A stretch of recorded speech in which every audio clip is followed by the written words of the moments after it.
To begin with, we need to have an open mind. There's so much historical knowledge, there's so much scientific knowledge that is existing in these legends and stories. These have to be understood with an open mind. If you go with a political bias in your mind that these things couldn't have happened, or these things are just not possible in a previous era, I think that's just doing yourself a disfavor. A mantra is a collection of words that has, that's generally set in a particular meter, is supposed to be pronounced in a specific way, and generally they are recited at a certain specific time of the day.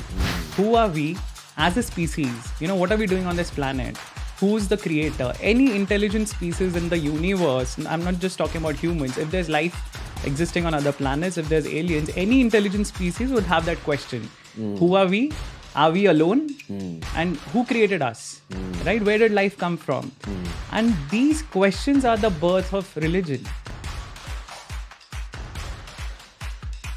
Dr. Vineet Aggarwal, one of the coolest experts on Hindu culture, Indian history, and the ancient sciences of this country. Welcome to the Ranveer Show. Thank you so much, Ranveer, for that kind introduction. I feel you're one of those soft-spoken atom bombs when it comes to knowledge. We'll see about that. So you authored 3 books which are centered around Hindu culture. Right. And I read a part of one of those books about Parshuram. And I realized how much you know, the depths of your knowledge. And you're running this sort of blog which is based on the marriage of science with ancient Hindu culture, which I find so fascinating.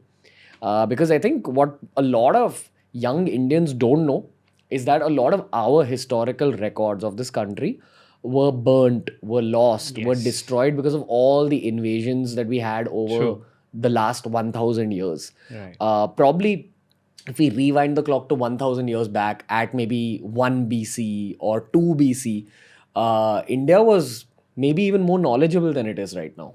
Most definitely, Ranveer. I think that's a point a lot of people don't appreciate. That there's a disconnect between the civilization, the knowledge, the civilizational knowledge rather that we had, and how you see people behaving today.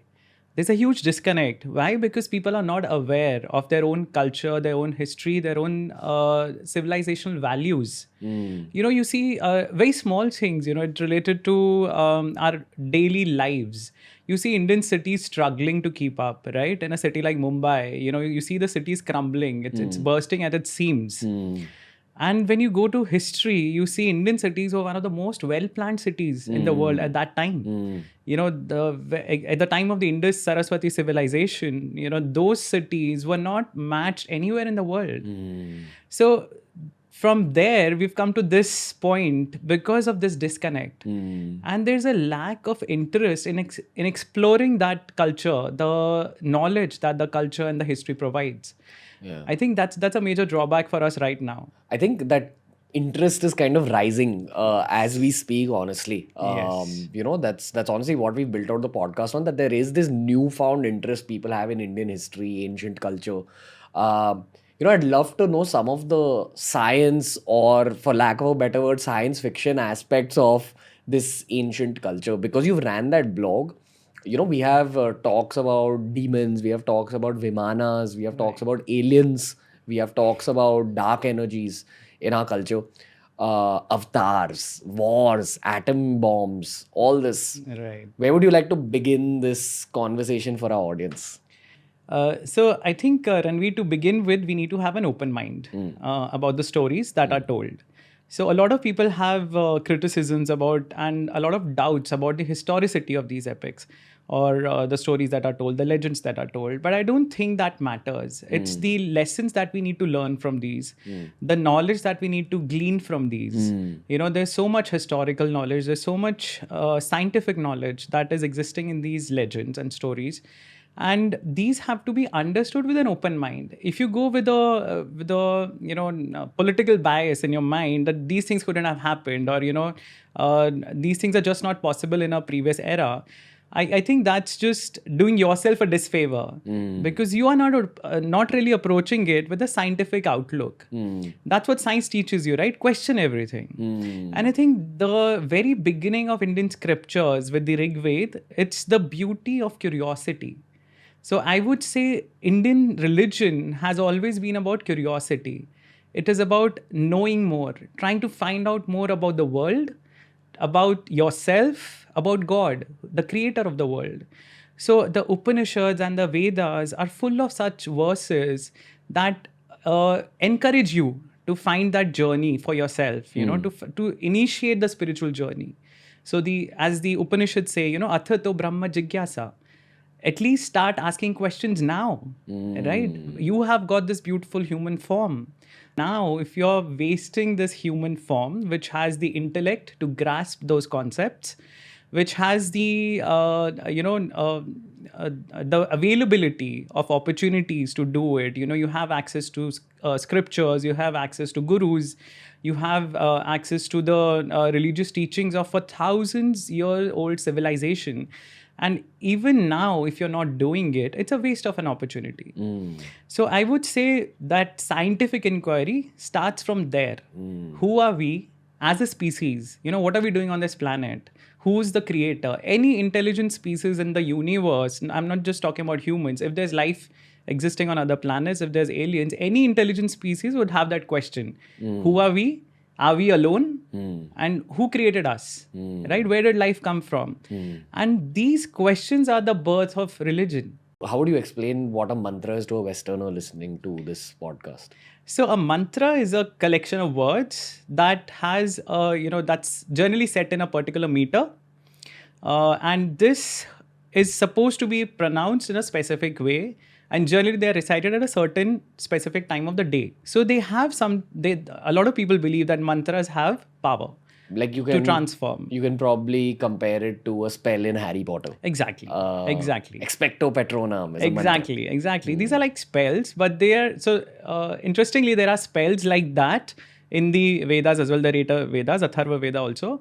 But these mantras are more of hymns or praises or eulogies to the gods. Okay, and these mantras were seen by the seers. So there's no single author of the Vedas. There are 10 mandals of the Rig Veda, and all of these have collections of verses and hymns that were seen, envisioned by different rishis. And this, amongst these visions, were the visions of how this universe is. What is Som though? Som is a very, very misunderstood and misrepresented chemical, actually. I would say, as a doctor and somebody who's working in pharma, I would say Som was not a psychedelic. Som was an invigorant. Okay. Like Viagra? No, not really. So the adrenaline rush that comes, right? So Som was probably something which gave you the adrenaline rush. Like which coffee? Was better than that. Okay. So actual adrenaline, the chemical adrenaline. Okay. So Som was something that triggered the release of adrenaline in your body. That's what my theory is. And in fact, a lot of people had in earlier days, they had done research on what the Soma plant could have been. And there was a very close contender, which was, some people had the view that probably it was a mushroom that had psychedelic properties.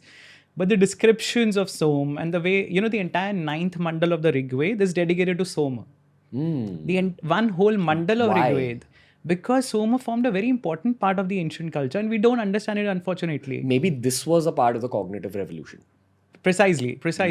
But Soma, it actually gave you the adrenaline rush. And if you read the 9th mandal, you would find the hymns that talk about Soma being pressed out of stalks.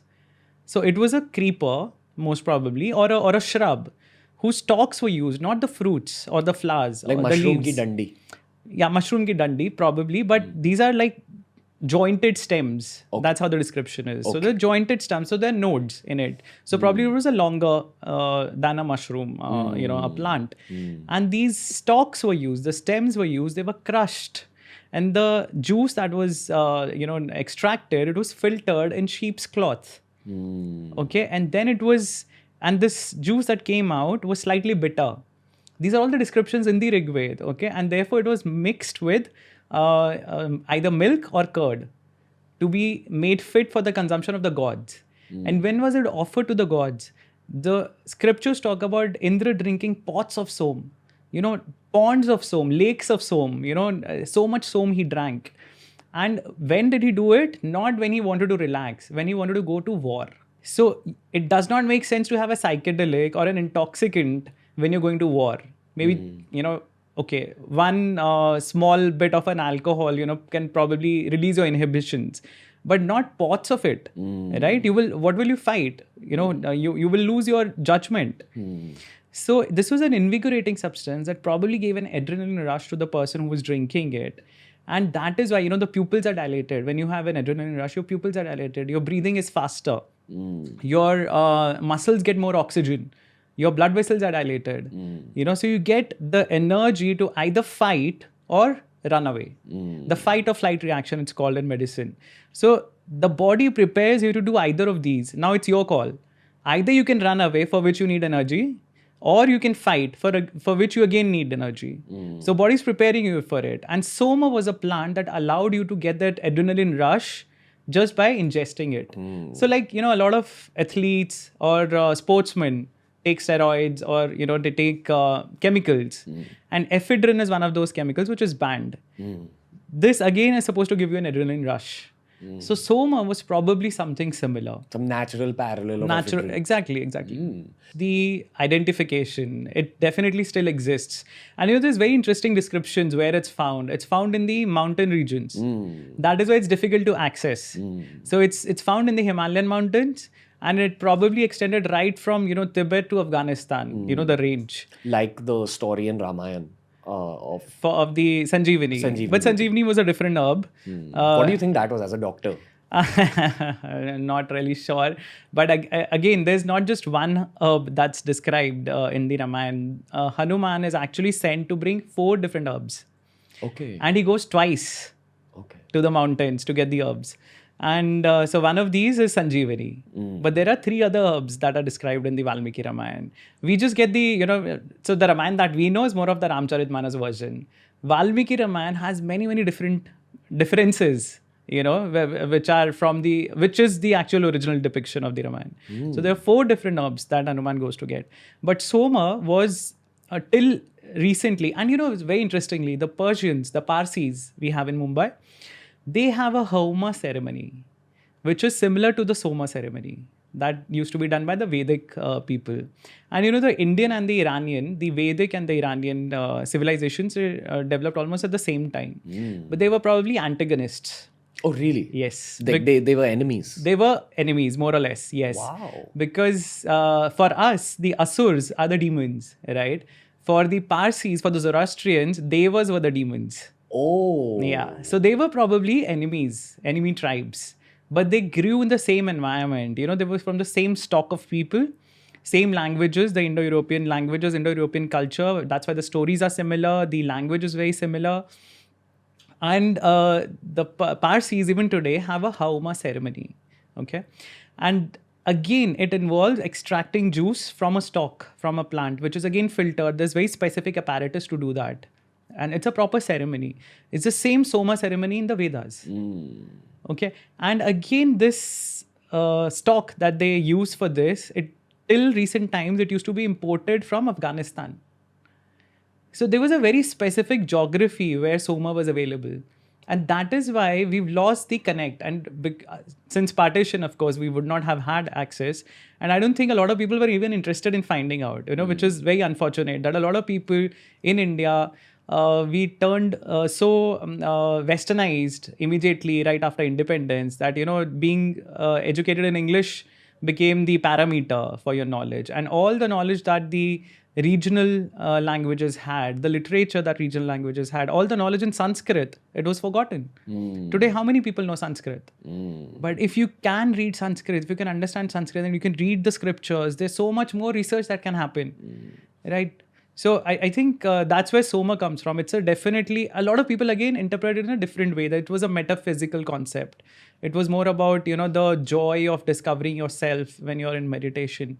It may be so, because Soma has a dual entity. It's also called, Soma is also the name of the moon god. Chandrama is also called Soma. But there's definitely a plant, because the entire 9th mandal is dedicated to its extraction, its filtration, and it's so poetic. The Rig Veda is very poetic. Beautiful verses that talk about the sieve that is used to filter the extract It's supposed to have 10 holes, probably. That's why it's called the 10 maidens. And you see the Parsis use a similar apparatus, a similar sieve used today. So even though soma extraction and the ceremony did not survive in our country, it did survive in the neighboring civilization.